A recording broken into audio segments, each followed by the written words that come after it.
జందెం బరువు చందమామ కథ. ఒక ఊళ్ళో అతి పేద బ్రాహ్మణుడు ఒకడు ఉండేవాడు. అతనికి ఏ విద్యలు రావు. అయితే ధనం పుష్కలంగా సంపాదించాలన్న అభిలాష మటుకు బాగా ఉండేది. ఒకనాడు ఆ బ్రాహ్మడు మరొక గ్రామానికి వెళ్ళగా అక్కడ ఒక ఇంటి అరుగు మీద ఒక ముసలి బ్రాహ్మణుడు కనిపించాడు. ఆయన ఆ అరుగు మీద కూర్చుని యజ్ఞోపవీతాలు తూచి అమ్ముతున్నాడు. ఆయన త్రాసు పట్టుకుని ఒక పక్క పళ్ళెంలో జందెం వేసి రెండో పళ్ళెంలో కొనేవాళ్లను డబ్బులు వేయమంటాడు. కొందరు రాగి డబ్బులు వేస్తారు, కొందరు వెండివి కూడా వేస్తారు. కానీ వాళ్ళు వేసే డబ్బులు బరువుకు యజ్ఞోపవీతం బరువుకు ఏమీ సంబంధం ఉండేది కాదు. ఇది చూసి పేద బ్రాహ్మణుడు చాలా ఆశ్చర్యపడి బ్రాహ్మణుడి వద్దకు వెళ్ళి, అయ్యా, నేను చాలా బీదవాణ్ణి, నాకు ఒక జందెం దానం చేస్తారా అని అడిగాడు.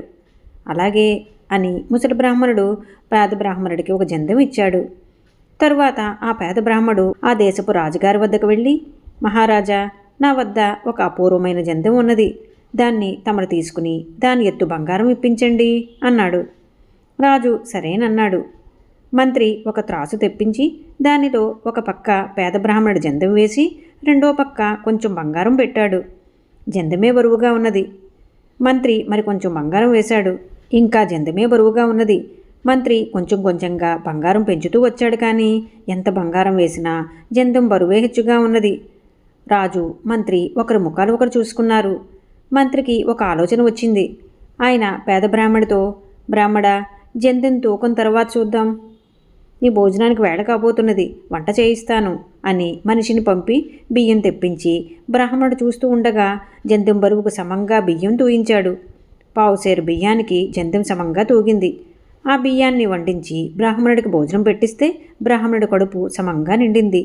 అప్పుడు మంత్రి రాజుతో రహస్యంగా, నేను అనుమానించిందంతా అయ్యింది.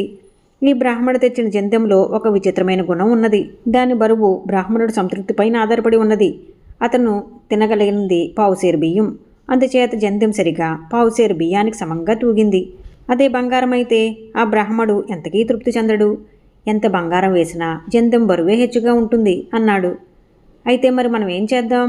జందెం ఎత్తు బంగారం ఇస్తామన్నాం కదా అన్నాడు రాజు. అది నాకు వదలండి అన్నాడు మంత్రి. బ్రాహ్మడు భుక్తాయాసం తీర్చుకుని మంత్రితో, నాకు జందెం ఎత్తు బంగారం ఇచ్చి పంపేయండి అన్నాడు. నీకు బంగారం ఇప్పిస్తాను, కానీ దాన్ని నువ్వు మోసుకుపోలేకపోతే ఆ బంగారం నీకు దక్కదు. ఒకవేళ మోసుకుపోయినా దాన్ని నువ్వు దొంగల బారి నుండి కాపాడుకోలేవు. నీ జందెం బరువు పావుసేరు బియ్యం ఎత్తున్నది చూసావు కదా. రోజు దివాణంలో భోజనం చేసిపోతావా, లేక బంగారం పట్టుకుపోతావా అన్నాడు మంత్రి. తన జందెం పావుసేరు బంగారం బరువు ఉంటుంది కాబోలు అనుకుని బ్రాహ్మడు, నాకు రోజు భోజనమే పెట్టించండి అన్నాడు.